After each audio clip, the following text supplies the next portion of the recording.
Evening தெப்பக்குளம் போகலான்னு சொல்லிட்டு கிளம்பி போனோம்.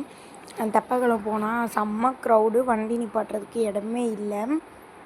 அந்த ட்ரெஸ்ஸோட ரிவ்யூ வந்து வ்ளாகில் வந்து போட்டிருக்கேன். வேணுன்றவங்க லிங்க்குன்னு கமெண்ட் பண்ணுங்கள், நானே உங்களுக்கு வந்து ஷேர் பண்ணிடுறேன். இல்லை அப்படின்னா இன்ஸ்டாகிராமில் வந்து லிங்க்குன்னு கேளுங்க, ட்ரெஸ்ஸை வந்து ஸ்க்ரீன்ஷாட் எடுத்து நானே வந்து உங்களுக்கு ஷேர் பண்ணுறேன். இந்த சைடு வந்து கோயில் திருவிழா வந்து போயிட்டுருக்கு.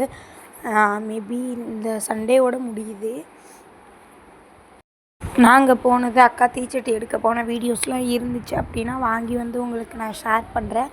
அதுக்கப்புறமா வந்துட்டு இந்த வ்ளாக் வந்து என்னால் அவ்வளோ பெருசாலாம் எடுத்துகிட்டு போயிருக்க முடியாது. அதனால் வந்துட்டு காய் மார்க்கெட் போயிட்டு காய் வாங்கிட்டு வீட்டுக்கு தேவையான ஒரு சில ஜாமான்கள் வந்து வாங்கிட்டு அப்படியே தெப்பக்குளம் போனோம்ல, அங்கே வந்து செம்ம க்ரௌடாக இருந்தனால பக்கத்தில் இருந்த பெட்ரோல் பங்க்கில் வந்து பெட்ரோல் போட்டுட்டு போயிருந்தோம். அப்போ வந்து பெட்ரோல் பங்க்கில் வந்து அந்த புல் இதெல்லாம் இருந்துச்சா, அங்கே வந்து இனியனை வச்சு ஃபோட்டோஸ் எடுக்கலாம் அப்படின்றக்காக நான் போட்டேன், ட்ரை பண்ணேன். பட் அவன் வந்து அந்த புல்லோட ஃபீல்ஸ் எல்லாம் வந்து ஃபஸ்ட் டைம் வந்து இது பண்ணிகிட்டு இருக்கான்.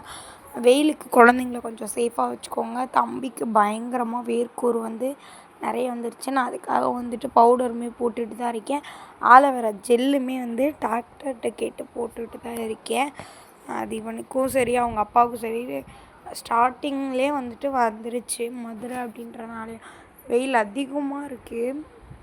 கொஞ்சம் பேபிஸாக வீட்டுக்குள்ளே வச்சுக்கோங்க. ஏன்னா இவன்லாம் வீட்டுக்குள்ளேயே இருக்க மாட்டான், வெளியே தான் போகணுன்றான். அதுவே மேபி இவனுக்கு இதாகலாம். அந்த 2 டேஸாக நானே கொஞ்சம் கண்ட்ரோல் பண்ணி தான் உள்ளே வைக்கிறேன்.